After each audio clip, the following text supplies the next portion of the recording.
संस्कृत विद्यालय आदि गए तो उनकी संस्कृत में बड़ी निष्ठा, और जब उन्होंने भागवत जी को पहली बार पढ़ा तो वो आनंदित हो गए। सच में भागवत की संस्कृत सबसे विलक्षण है।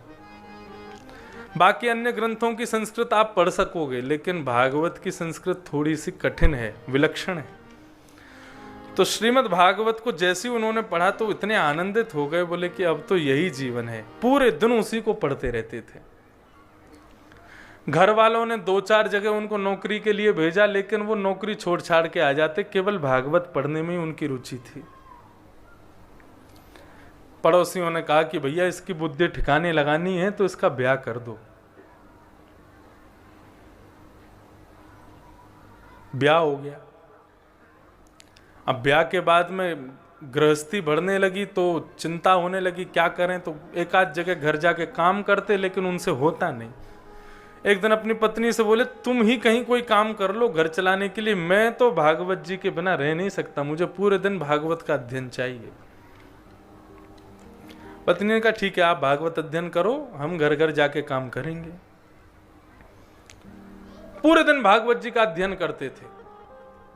एक दिन उन ब्राह्मण के घर पर दोपहर सब लोग भोजन करके निवृत्त हो गए। उसके बाद कुछ संतों की टोली पहुंची। पहले संत ऐसे ही कहीं भी चले जाते थे और कहीं भी जाकर वैष्णव के यहां जाके कहते लाओ प्रसाद पवाओ, तो सब पवाते भी थे। आजकल ऐसा नहीं है। संत पहुंच गए, लाओ प्रसाद पवाओ बिटिया। अब घर में कोई ऐसी सामग्री थी नहीं, और कभी रसोई में जावे, कभी कमरे में जावे, कभी कुछ खोजे, क्या खिलाऊं क्या पवाऊं, कुछ नहीं है घर में। तो संत बहुत देर तो बैठे रहे, फिर बोले कि देवी हम शायद गलत समय पे आ गए, हम फिर कभी आएंगे, कोई बात नहीं, अपना ही घर है। संत वहां से चले गए। बाहर बैठी बैठी वो मन में विचार करती है कि यदि आज मेरे पति कोई नौकरी कर रहे होते, कहीं से धन कमा रहे होते, तो हमारे घर में खूब सामग्री होती, और खूब सामग्री होती, रोज मेरे घर संत आते, प्रसाद पाके जाते। मेरी माँ तो हमेशा कहा करती थी बिन बुलाए संत घर आ जाएं तो समझो साक्षात हरि आए हैं। लेकिन ऐसे हरि को भी हम प्रसाद ना पवा सके, भूखा जाना पड़ा हमारे यहां से। कौन है बाधक हमारे परिवार में? बोले भागवत। यदि ये मेरे पति के जीवन में नहीं आती तो आज मेरे पति बढ़िया कोई नौकरी कर रहे होते और हम लोग बढ़िया कमा खा रहे होते। अपने पति के पास गई तो वो बैठ करके भागवत जी की ग्रंथ लेकर के पढ़ रहे थे। तुरंत उनके हाथ से भागवत जी का ग्रंथ लिया और बीच से पन्नों को फाड़ करके अपने पति के सिर पर मार दिया। बोले 24 घंटा यही पढ़ते रहते हो, क्या दिया भागवत ने हमको? आज हमारे घर से संतों को भूखा जाना पड़ा। अरे कहीं 2-4 जगह काम करते तो कुछ धन कमाते, हमारे घर में सामग्री होती, संतों को भूखा तो नहीं जाना पड़ता। निकल जाओ घर से बाहर, और जब तक इस भागवत के प्रति तुम्हारी ममता है इस घर में लौट के मत आना। बेचारे भागवत के पन्नों को इकट्ठा करते हुए, रुदन करते हुए वो ब्राह्मण गंगा के किनारे चले गए और भगवान से प्रार्थना करने लगे। अहो वकीयम स्तनकालकूटम जिघांशयापाय यदप्य साध्वी लेभे गतिन्धा त्रुचितां ततोन्यं कंबादयालुं शरणं ब्रजे। हे प्रभु आप तो दयालु हो।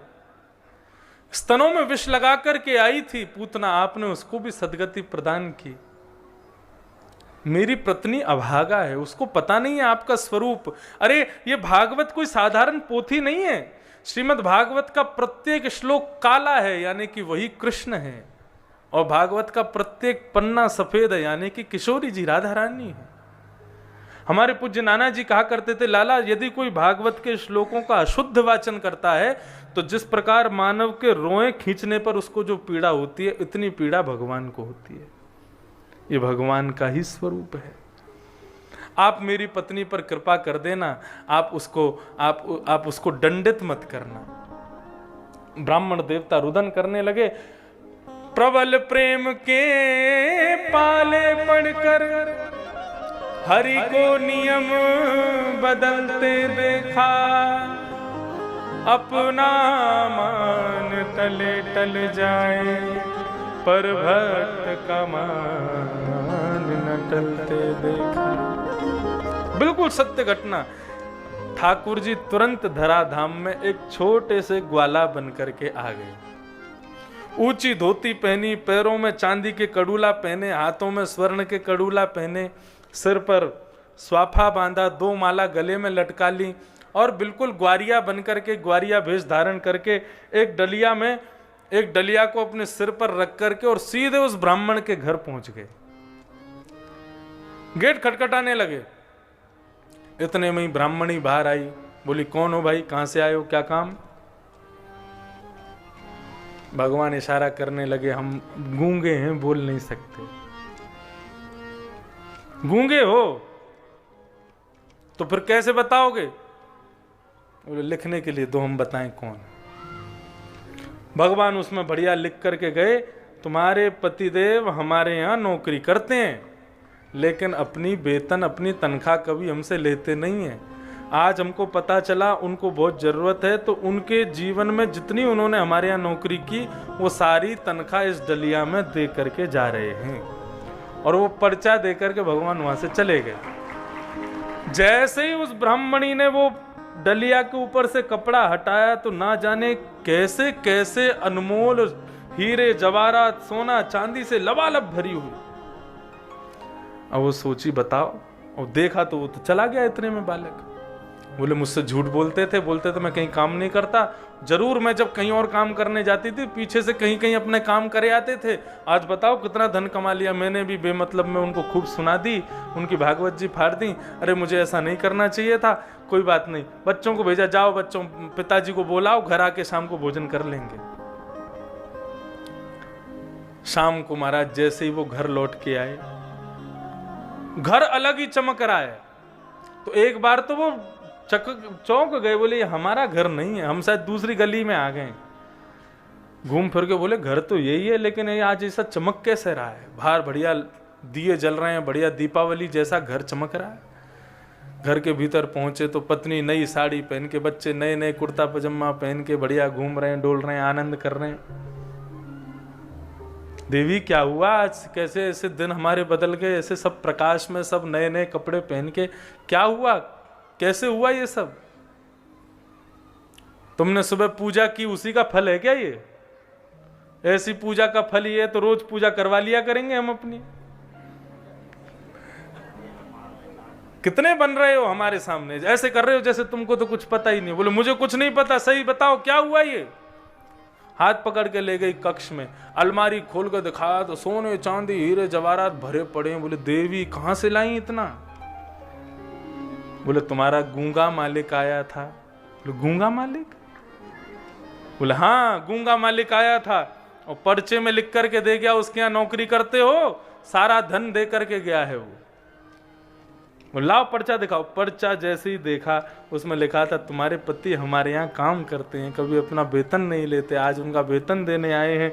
ये पूरा जैसे ही उन्होंने पढ़ा ब्राह्मण के हाथ कांपने लगे, एक एक करके अक्षर इकट्ठे होते गए और भगवान की सांवरी सूरत उस पन्ने पर प्रकट हो गई। उसको देख करके आनंदित हो गए ब्राह्मण और अपनी पत्नी को कहा, देवी जगत मजूरी देते है, क्यों राखे भगवान।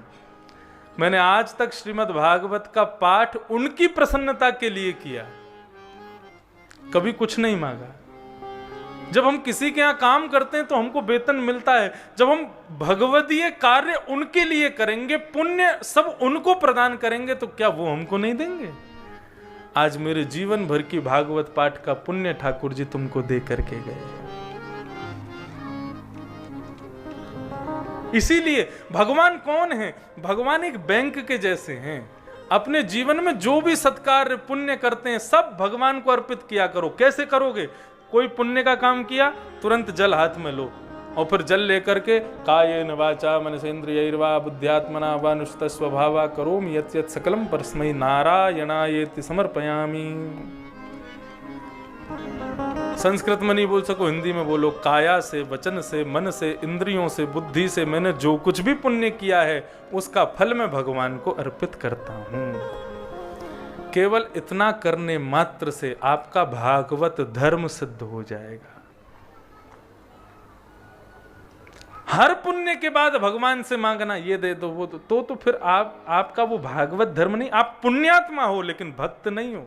भक्त अपने पास पुण्य को कभी नहीं रखता। मैं बड़े प्रेम से गाता हूं, ठाकुर जी के हाथ में अपने सब कुछ दे दो, सारे पुण्य दे दो, फिर उनसे कहो जैसे तुम चाहोगे वहां इसको लगवाओ, जहां ले चलोगे वहीं मैं चलूंगा। भाव से गाओ, जहां ले चलोगे वहीं मैं चलूंगा, जहां ले चलोगे वहीं मैं चलूंगा, जहां ले चलोगे वहीं मैं चलूंगा, जहां ले चलोगे वहीं मैं चलूंगा, जहां नाथ रख दोगे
जितने लोग नृत्य कर रहे हैं ना, ये वास्तव में भक्त हैं भगवान के। 4 दिन में ऐसी भक्ति जगी है, जो लोग बैठे हैं वो अभी भी कसर है उनके भीतर। प्रेम से गाओ, भाव से।